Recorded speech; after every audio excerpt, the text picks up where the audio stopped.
Last week, I had the opportunity to watch crime stories. Now, I've been watching crime stories on Love After Lockup for the last few weeks between Love Before Lockup, Love During Lockup, and Love After Lockup. And now they're coming off the season hiatus this week. And one of the things that I wanted to talk about with regard to them breaking away from, their evil ways, and they went back and they had their whole love story and they featured themselves on the show, and now they're out and they're talking about how they were arrested. One of the things that really strikes me is the fact that when they talk about being arrested and they talk about what they did wrong, everybody was a gangster. Everybody was like the big boss. Everybody was like large and in charge. They were running things. You had a couple of them sitting there talking about, I was making like $30,000 a day, making all this money, which one guy said he was making almost $3 million a year. If you did the math of what he said he was making per day, it was about $3 million a year. Nobody is walking around in them small podunk ass towns making $3 million a year and nobody knows who you are. Sorry, not sorry. If you were making $3 million a year, not only would the FBI know who you are, the DEA would know who you are, probably the ATF and every other alphabet soup agency out there would have a full dossier on you and you would be highly sought after. This isn't something that you walk away from, making $3 million a year. Come on, player. Let's be real. Now, I say all that because initially I took it from the perspective of which is the production company that sponsors Love After Lockup, that they're trying to propagate the idea that you could be this gangster and they make it look easy and this is easy money. You can make a lot of money and it's fun to do. But the truth of the matter is, if you listen to a lot of what these people say, there's a lot of holes and missing spots where what they're talking about, one, doesn't make sense. Two, they're not talking about all of it. There was one young lady, talk about her all the time. Bring that mother to me. Right? She considered herself to be this beautiful woman out of Mississippi, Lindsay. And she was supposed to be running this crew. And she was supposed to be making almost $300,000. She had like a $300,000, $400,000 house that she just paid cash money for in Mississippi. Oh, girlfriend, if you was making that much money, those cops would have been all over your ass like white on rice. There's no way in the world you would have been walking around, nobody have any idea who you are.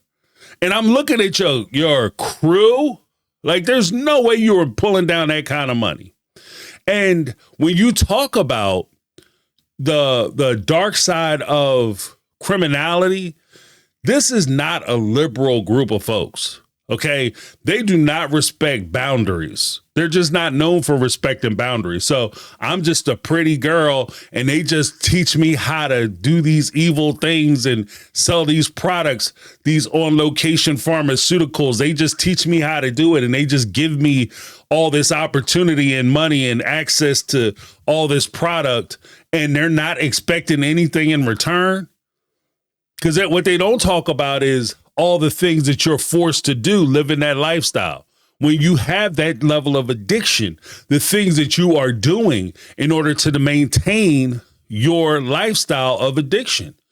They don't talk about that. They talk about like these heavy wins that they have. And then when they get arrested, it's always like, oh, I couldn't believe I was running basically 3 states worth of, crime syndicate stuff where I was making $3 million a year. And then the police and the FBI, they had the audacity to come to me and pull a pistol on me and tell me to lay on the ground and talk rough to me. Yeah, because you would be a big time criminal at that point.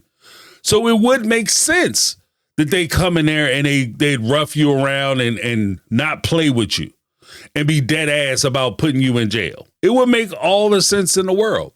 But then it occurred to me that part of the reason why they tell these types of stories isn't because they are necessarily trying to make themselves look bigger, but it occurred to me that they were trying to justify why they are actually in jail.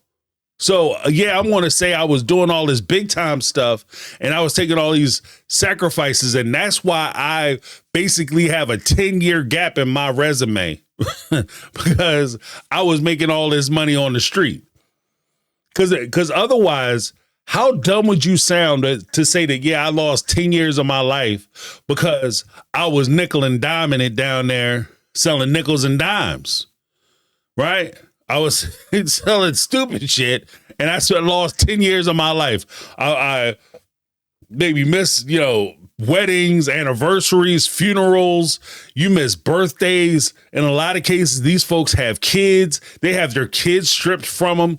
They don't have the opportunity or access to be able to make their lives what they want to make their lives out to be. And so you use the excuse that, oh yeah, by the way, the reason why I didn't get to do all those things is because I was too busy being a kingpin, because I was too busy being this big time, lord of rugs, right?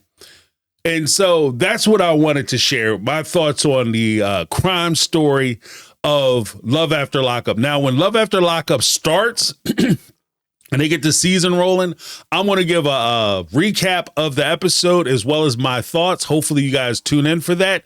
That's my take. I'm James. This has been My Take on Reality, and I'm out.